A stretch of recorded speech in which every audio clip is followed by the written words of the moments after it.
La lingüística es la ciencia que estudia el lenguaje y su realización en otras lenguas. A lo largo del tiempo, su evolución ha dado pie a diversos estudios y creación a teorías que definen sus características. Como parte de este análisis, es importante establecer de forma cronológica las diferentes lenguas que han tenido una repercusión directa con la historia del lenguaje y sus aportaciones. El griego fue la influencia directa del romano, es decir, el latín, y esta a su vez de la lengua latina. El griego es caracterizado por dar pie a diversas teorías sobre el significado, principalmente por los filósofos Platón y Aristóteles, quienes disputaban sobre el origen de los significados y la disposición del lenguaje en la sociedad. El Imperio Romano, que se encontraba en un proceso de colonización cultural por la expansión de su imperio, decidió establecer que la lengua fuera el latín, por lo tanto todos debían de aprenderla. Como parte de este proceso, fue vital la traducción de muchos textos en griego que después un erudito de la lengua recopilaría y crearía con eso un manuscrito en el que reconocería la etimología, la morfología y sintaxis del latín. Después, para la lengua latina, que directamente estuvo influenciada por la lengua oficial de los romanos, la recopilación que se hizo sobre el estudio del latín fue de mucha importancia y ayuda, pues gracias a eso se implementaron teorías en el lenguaje y así el reconocimiento de sus partes y características. De acuerdo a lo anterior, es importante mencionar que existen diversas ramas de la lingüística. Cada una atiende a distintos aspectos en la evolución de las lenguas. Por lo tanto, para realizar un estudio de la lengua o de alguna característica específica de ella, se requiere obviamente conocer los conceptos que permitirán realizar un estudio específico. En muchas ocasiones, las personas suelen confundir criterios que pueden parecer similares, pero que cada uno guarda su propia definición. Lenguaje, lengua, habla y dialecto. El lenguaje son todas las formas y maneras de comunicación, ya sea que se haga uso de la escritura, inclusive empleando el cuerpo, con movimientos corporales, porque el lenguaje es universal y cualquier persona lo puede entender. Un claro ejemplo de este es el siguiente. Si una persona mueve la cabeza de arriba hacia abajo, quiere decir sí, y cuando mueve la cabeza de un lado a otro, eso quiere decir no. En el lenguaje escrito se incluyen las matemáticas, porque si ponemos una simple suma de 2 más 2, el resultado será el mismo y cualquiera lo comprenderá. La lengua es un idioma ya determinado con el que nace la persona, teniendo un habla en específico y reglas gramaticales en la escritura, acordado como grafemas y fonemas, mientras que el habla, por otra parte, es el sonido que hace cada uno de los hablantes con su lengua, es decir, es el timbre de voz muy particular que posee cada individuo. Asimismo, el dialecto son las diferentes maneras para nombrar las cosas, pero debe de ser de un idioma en particular. Por ejemplo, en Colombia, el can es conocido como chucho y en México es conocido como perro. A pesar de los dialectos que se manejan en diferentes países, se puede entender a la perfección y a esos sinónimos se les conoce como palabras dialectales. Por otro lado, la psicolingüística puede ser aplicada en los bebés. Antes de poder pronunciar una palabra, el nene usa como entrenamiento sus experimentos de comunicación, ya sean las burucas, los balbuceos, los gestos, de la misma manera en la que emite los ruidos que lo rodean. Todo esto para poder empezar a dominar sus primeras palabras.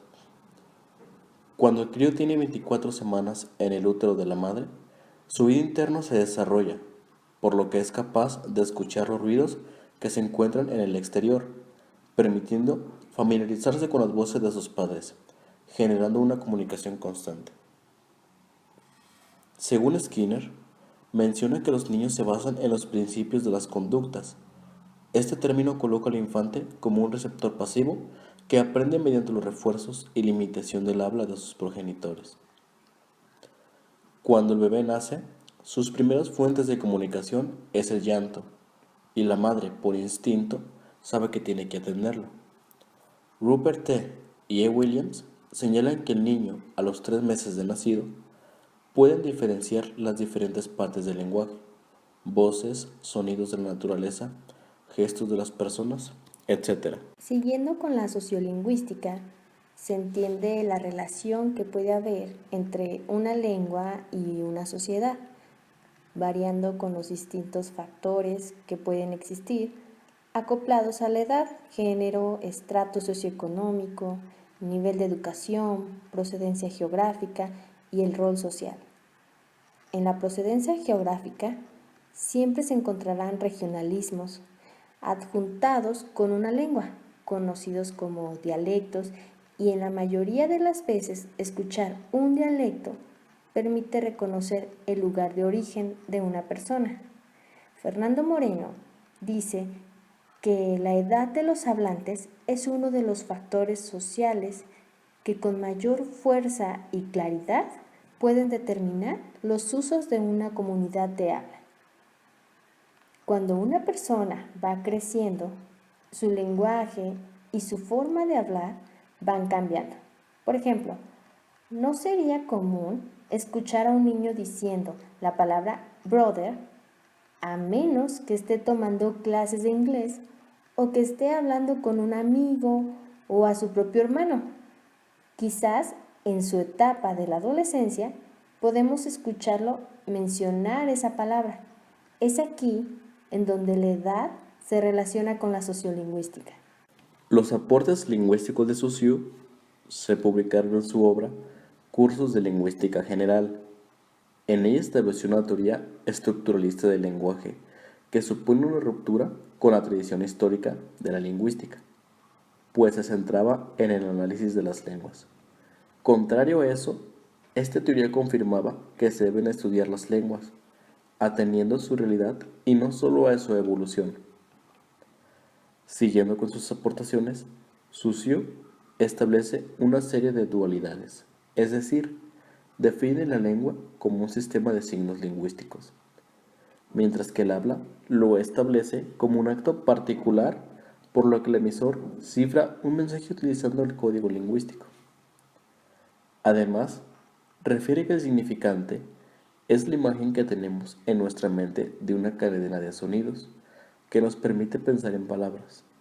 Asimismo, el significado es el concepto o imagen que asociamos con el significante. La lingüística sincrónica se ocupa del estudio de los elementos que conforman el sistema lingüístico y sus relaciones en un momento específico, mientras que la lingüística diacrónica se ocupa del estudio de los cambios que experimentan una lengua con el paso del tiempo.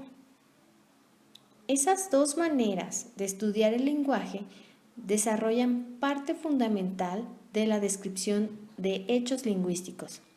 Saussure establece que la lingüística interna es encargada del estudio de la lengua en sí y supondría la verdadera lingüística. Y la lingüística externa sería la encargada del aspecto sociolingüístico. El signo lingüístico, según Saussure, está asociado en dos terminaciones que llevan una relación con el cerebro, determinados como significado y significante. El significado y el significante se acoplan al modo estructural de un signo. La definición de significante es una imagen psíquica, la imagen que le da cada individuo al escuchar un concepto, mientras que el significado tiene particularidades que se refieren a un extrasígnico. Hay fenómenos que suceden cuando se realiza el acto del habla, tales como el fenómeno psíquico, el fenómeno fisiológico y el fenómeno físico. Cada fenómeno desempeña procesos diferentes. El fenómeno psíquico se desarrolla en la mente. El fisiológico transmite a los órganos de fonación un impulso correlativo a la imagen. Por último, el fenómeno físico, el emisor que libera por la boca las ondas sonoras que llegan al receptor a través del oído. Sapir es uno de los lingüísticos que han aportado al estudio del lenguaje. En su obra, establece que el hombre utiliza el habla de manera común, así como la forma de caminar, no tomando el interés necesario para reflexionar y darse cuenta del por qué es que podemos hablar. Se debe reconocer que aprender a hablar no es el mismo proceso de enseñanza para caminar. Por ejemplo, sabemos que un bebé, tarde o temprano, tendrá que andar, ya que es por naturaleza, pero si ponemos al niño a un ambiente distinto, en donde no hay sociedad, adquiera una forma diferente de caminar en su nuevo medio. El habla puede tener características muy diferentes, poniendo el mismo método a diferencia de aprender a caminar. Si el individuo no recibe ningún tipo de lengua, éste puede obtener un lenguaje distinto, auxiliándose con sonidos u otras formas. Se debe entender que la enseñanza del habla es por cultura y no por función orgánica. No hay pruebas que demuestren los elementos del habla que hayan surgido de interjecciones naturales. El lenguaje, según Sapir, es un método único y exclusivamente humano, y no de manera instintiva, ya mis ideas, emociones, etc. Por lo tanto, el dialecto puede variar, independientemente de los factores tiempo y espacio, de tal manera que es posible encontrar diferencias en la estructura de las frases o en la selección de palabras entre dos individuos que pertenezcan a la misma región. Es importante entender que no importa si un territorio establece una lengua, pues la sociedad hablará, la mayor de las veces, un dialecto derivado. Las variaciones dialectales e individuales pueden encontrarse en personas aisladas, que, empleando un lenguaje intermedio entre dos dialectos y con su número en aumento, es posible que logren una nueva forma dialectal.